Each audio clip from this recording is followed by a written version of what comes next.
Audience যদি চায় যে আবার শফিককে আরেকবার চান্স দেওয়া হোক, সেক্ষেত্রে কি করবেন? পারবো না, চ্যানেল বন্ধ করে দিব, তবু আর পারবো না, সম্ভব না। আমার পল্লিগ্রাম টিভি তোকে নিতে পারবো না।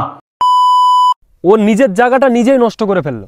শফিক কিন্তু পল্লিগ্রাম টিভিতে ভাই বেস্ট। পল্লিগ্রাম টিভি থেকে বাইরে আসলে কিন্তু ওর কাহিনী শেষ। তো হে গাইস, আসসালামু আলাইকুম, সবাই কেমন আছো? আশা করছি সবাই ভালো আছো। আমি আলহামদুলিল্লাহ খুব ভালো আছি। তো গাইস চলে আসলাম আজকে আবার একটা ইন্টারেস্টিং ভিডিও নিয়ে। তো গাইস আজকে ভিডিওতে কোন টপিকে সেটা তো তোমরা থাম্বনেল টাইটেল থেকে বুঝেই গেছো। অ্যাকচুয়ালি গাইস আজকে ভিডিও বানাচ্ছি পল্লিগ্রাম টিভি থেকে শফিকের নামে যে সমস্ত কথাগুলো বলেছে আজকে আমরা সেগুলো তুলে ধরবো, এবং পল্লিগ্রাম টিভি থেকে শফিকের নামে যে কথাগুলো বলেছে এগুলো কিন্তু তোমাদের প্রশ্ন, তোমাদের মধ্যে অনেকে এই প্রশ্নগুলো করেছিলে আমাকে। তো ওই কারণে আমি নিজে না বলে পল্লিগ্রাম টিভি থেকে যে সমস্ত কথাগুলো বলেছে শফিকের জন্য সেগুলো আমি তোমাদের সামনে তুলে ধরবো, তুলে ধরে সবকিছু তোমাদেরকে জানাবো এবং আমিও কিছু বলবো। আর আজকে ভিডিওটা বানানোর অ্যাকচুয়ালি উদ্দেশ্য এটা নয়, শফিক আর নোহা যে বলেছিল যে আমাদের রিলেশনটা হচ্ছে 1.5 বছর আগে রিলেশন, আর যে ভিডিওটা করেছি সেই ভিডিওটাও 1.5 বছর আগেকার। আজকে আমরা পুরো এর ভেতর পর্যন্ত ঢুকবো যে আসলে এদের রিলেশন কতদিন আগেকার, আসলে কি শফিক আর নোহা এরা সত্য কথা বলছে। আর তোমরা অনেকেই দেখেছো যে রুবেল এখন কিন্তু শফিকের বউ তারা তার পক্ষে কথা বলছে, কিন্তু তার আগে মানে আজ থেকে 4-5 মাস আগে আমার ভিডিওতেই তোমরা দেখেছো যে আমি অনেক ভিডিওতে বলেছি যে রুবেল তারার কিন্তু প্রচুর বিরোধী করতো, মানে শফিককে তারার থেকে ছিনিয়ে কিভাবে নিয়ে আসা যায় এই প্ল্যান মারতো। আজকে আমরা রুবেলের মুখ থেকেও কিছু কথা শুনবো। তো আজকের ভিডিওতে আমি যে সমস্ত কথাগুলো বলবো আশা করছি এর আগে কোনো ইউটিউবারের মুখে তোমরা শোনোনি। তো ভিডিওটা স্কিপ না করে তোমরা দেখতে থাকো। আশা করছি তোমাদের আজকের ভিডিওটা অনেক ভালো লাগবে। আজকের ভিডিওটায় তোমরা অনেক কিছুই জানতে পারবে, বুঝতে পারবে। তো চলো আজকের ভিডিওটা শুরু করা যাক। তো গাইস প্রথমেই আমরা জানবো, তোমাদের মধ্যে অনেকের প্রশ্নও এটা ছিল যে শফিকের যে নোংরা ভিডিওটা ভাইরাল হয়েছে, এই নোংরা ভিডিওটার জন্য এই উদ্দেশ্যে পল্লিগ্রাম টিভির ওনার রবিউল দা কি বলছে সেটা আগে তোমরা একটু শোনো। শফিক একটা হলো সব থেকে পল্লিগ্রামের টপ নায়ক, ওকে কেন আমরা বাদ দিব? তার কারণ তাদের অনেক কিছু খারাপ জিনিস আমরা দেখেছি, খারাপ আচরণ দেখেছি, সে কথা শোনেনি, তাই তো হারুন ভাই? হ্যাঁ, সবকিছুই হারুন ভাইয়ের কাছে কাজ করতে হারুন ভাই অনেক জ্বালা যন্ত্রণা সহ্য করেছে, কষ্ট সহ্য করেছি, তারপরেই তাকে আমরা পল্লিগ্রাম টিভি থেকে বাদ দিয়েছি। আজকে তাহলে কেন জিজ্ঞেস করছেন যে শফিকের ভিডিও ভাইরাল হয়েছে, পল্লিগ্রামের সাথে কেন যুক্ত করছেন?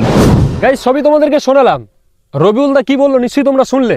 তো পল্লিগ্রাম টিভির বেশি কথা আমি তোমাদেরকে শোনাতে চাই না, তারপরে আমি শোনাবো। তোমাদের মধ্যে অনেকের প্রশ্ন ছিল, কারণ তোমরা পল্লিগ্রাম টিভিতেও কমেন্ট করো আর আমাদের মতো সাধারণ ইউটিউবারদের কাছেও তোমরা কমেন্ট করো যে শফিককে আরেকবার চান্স দেওয়া হোক, শফিককে ফিরিয়ে নিয়ে যাওয়া হোক পল্লিগ্রামে। এটা তোমরা পল্লিগ্রাম টিভিতেও কমেন্ট করো এবং আমাদেরকেও কমেন্ট করো। তো ভাই শফিককে কিন্তু এর আগেও সুযোগ একটা দিয়েছিল, তো এর পরেও কি যদি শফিক একটা নিজেই সুযোগ চায় পল্লিগ্রাম টিভিতে ঢোকার জন্য, তাহলে কি রবিউল দা এবং হারুন দা শফিককে আরেকবার সুযোগ দেবে? এটা আমরা পল্লিগ্রাম টিভির ওনারের মুখ থেকে শুনে নিই। চলো। আমাদের পল্লিগ্রামের যত সাবস্ক্রাইবার আছে, অডিয়েন্স আছে, তারাই আমাদের ফ্যামিলি। তারা বারবার করে বলেছে কন্টিনিউস বলেই গেছে যে শফিককে আবার পল্লিগ্রামে ফিরে নেওয়া হোক, একবার চান্স দেওয়া হোক। এবং শফিকের আব্বা এসে আমাদেরকে অনেক রিকোয়েস্ট করেছে, হাতেও ধরেছে। তারপরে আমরা শুধু একবার চান্স দিয়েছিলাম শফিককে, যে এবার যদি ও যদি ঠিক হয়, যদি ভালো হয়ে যায়, তাই বলে আমি একবার চান্স দিয়েছিলাম। দুটো ভিডিও করার পরেই আমরা বুঝতে পেরেছি যে ও শুধরাবার না, পুনরায় ওকে বাদ দিয়েছে। আচ্ছা, অডিয়েন্সকে আপনি এত গুরুত্ব দিচ্ছেন, বা অডিয়েন্স যদি চায় যে আবার শফিককে আরেকবার চান্স দেওয়া হোক, সেক্ষেত্রে কি করবেন? পারবো না, চ্যানেল বন্ধ করে দিব, তবু আর পারবো না, সম্ভব না। এত কিছু নিয়ে যায় ওকে, কিন্তু ও যদি কোনো সমস্যায় পড়ে আমি তাকে কি হেল্প করতে পারবো, কিন্তু আমার পল্লিগ্রাম টিভি তো ওকে নিতে পারবো না। শুনলে তোমরা, সেটা আর সম্ভব নয়। মানে রবিউল দার মুখের কথা শুনে বুঝলাম যে শফিককে কিন্তু পল্লিগ্রাম টিভি তার কোনোদিনই ফিরিয়ে নিয়ে যাবে না, এটা অসম্ভব। আর ভাই তোমরা শফিকের জন্য কিন্তু অনেকে পল্লিগ্রাম টিভির ওনারের এবং ডাইরেক্টরকে অনেকে গালাগালি করো, কিন্তু ভাই কেন? রবিউল দার হারুন দা এরা শফিকের নামে কি করতে মিথ্যে কথা বলবে? ভাই শফিক বাস্তবিক খারাপই করছে, শফিককে শোধরানোর দরকার। এটা আমি অনেক ভিডিওতে বলেছি। ও যে জায়গাটা তৈরি করেছিল পল্লিগ্রাম টিভিতে, সত্যি এটা কিন্তু ভাগ্যের ব্যাপার, কিন্তু কেন ও নিজের জায়গাটা নিজেই নষ্ট করে ফেললো তোমরা একবার ভাবো। আর তোমরা কমেন্টে জানাও, শফিক কিন্তু পল্লিগ্রাম টিভিতে ভাই বেস্ট। পল্লিগ্রাম টিভি থেকে বাইরে আসলে কিন্তু ওর কাহিনী শেষ, কারণ ওর জন্যই পল্লিগ্রাম টিভি দাঁড়িয়েছে, আর পল্লিগ্রাম টিভির জন্যই কিন্তু ও দাঁড়িয়েছে। একার দ্বারাই সম্ভব নয় কিছু। আমরা তো অবশ্যই চাই যে শফিক পল্লিগ্রাম টিভিতে ফিরে যাক, ভালোভাবে কাজ করুক। যদি এরকম কাজ করে তাহলে ভাই পল্লিগ্রাম টিভি ওর কি করতে নেবে? আর রবিউল দা হারুন দা বললো একটা আলুর জন্য আমি কিন্তু এক বস্তা আলুকে পচাবো না। একটা আলু যদি পচে যায় আমরা সেই আলুটাকে ছুঁড়ে ফেলে দেবো।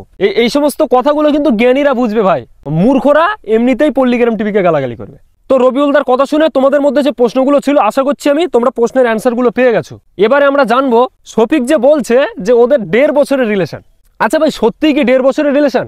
যদি সত্যি 1.5 বছরের রিলেশন হতো তাহলে তারার সঙ্গে যে বিয়েটা হয়েছে এই সম্পর্কের আগে কিন্তু নেহার সঙ্গে রিলেশন, কারণ তারার সঙ্গে তো বিয়ে হয়েছে 6 মাস আগে, আর নোহার সঙ্গে রিলেশন বলছে 1.5 বছর আগে। তাহলে ভাই 1.5 বছর ধরে ওদের রিলেশন, আর 6 মাস আগে তারার সঙ্গে কেন রিলেশনে গেল?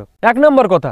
2 নম্বর কথা, তারাকে বিয়ে করে কিন্তু শফিক জেলে চলে গিয়েছিল। তো এদের 1.5 বছরের রিলেশন, নোহা কেমন ভালোবাসে শফিককে যে শফিক জেলে চলে গেল আর নোহা একবারও ভিডিওতেও দেখা গেল না, একবারও শফিককে দেখতেও গেল না। শফিককে দেখতে গিয়েছিল, রুবেল দেখতে গিয়েছিল, আরো অনেক বন্ধুরা আছে তারা দেখতে গিয়েছিল। এমনকি তারার মুখের কথায় শফিকের জামিন হয়েছিল, শফিককে ছেড়ে দিয়েছিল। কই নোহাকে তো আমরা একবারও দেখতে পেলাম না ভাই। আসলেই ভাই শফিক আর নোহা মিথ্যে কথা বলছে, আর কত মিথ্যে কথা বলবে। আমি এই কথাগুলো কেন বলছি জানো? কারণ শফিক নিজে বলছে যে আমি সুদ রেখেছি। আমি জাস্ট ওই কারণে এই সমস্ত কথাগুলো তুলে ধরছি। আমি পুরো বুঝতে পারছি যে শফিক এখনো শোধরায়নি। আর রবিউলদা কি বললো? 2টো ভিডিও করার পরেই আমরা বুঝতে পেরেছি যে ও শুধরাবার না।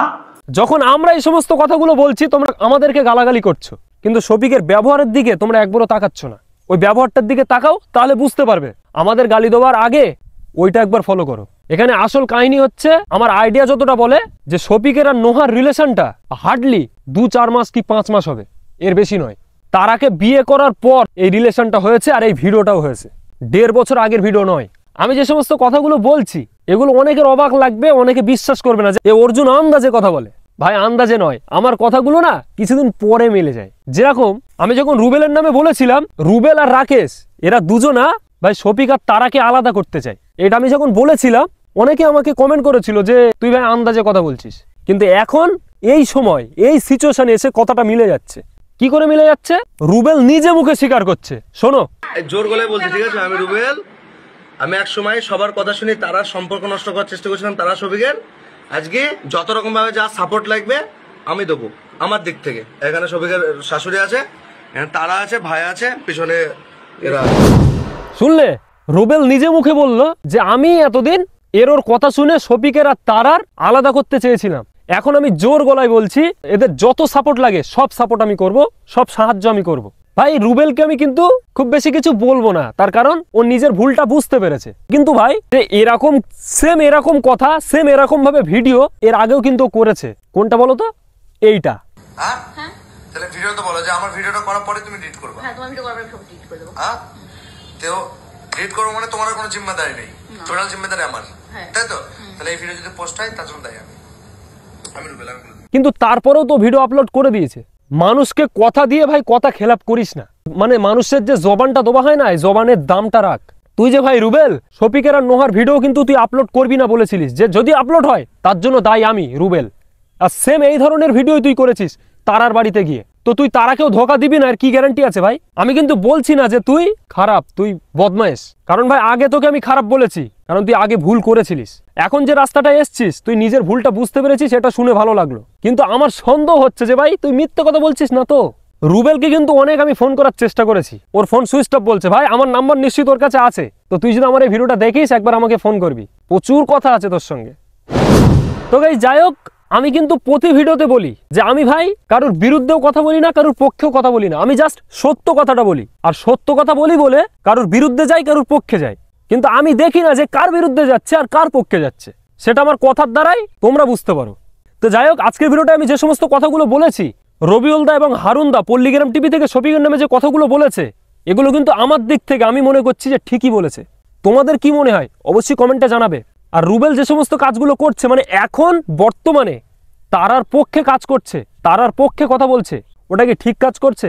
আর একটা কথা আমি বলেছি যে শফিকের আর নোহার এদের রিলেশনটা 1.5 বছরের নয়। 1.5 বছরের রিলেশন হলে তারার সঙ্গে ওর বিয়েটা হলো কি করে? আমি যে বললাম যে নোহার আর শফিকের রিলেশন হার্ডলি 5 মাস হবে, এই কথাটা শুনে তোমাদের মতামত কি? সবকিছুই আমাকে কমেন্টে জানাও, তাহলে আমি বুঝতে পারবো যে ভাই আমার কথাগুলো তোমরা বুঝেছো, আমার কথাগুলো তোমরা নিতে পেরেছো। আর হ্যাঁ, নেক্সট ভিডিও তোমরা কোন টপিকের দেখতে চাও সেটাও আমাকে কমেন্ট করো, তাহলে আমি চেষ্টা করবো নেক্সট ভিডিও সেই টপিকের নিয়ে আসার। তো অবশ্যই কিন্তু তোমরা কমেন্ট করতে ভুলো না। তো চলো গাইস, আজকের ভিডিও আমি এখানেই শেষ করছি। আশা করছি তোমাদের ভালো লেগেছে আজকের ভিডিওটা। যদি ভালো লাগে তাহলে অবশ্যই like, comment, share and subscribe করো। আর দেখা হচ্ছে নেক্সট ভিডিওতে খুব শীঘ্র। নেক্সট ভিডিও আসবে, ততক্ষণের জন্য বাই, টাটা, আসসালামু আলাইকুম, সবাই ভালো থাকো।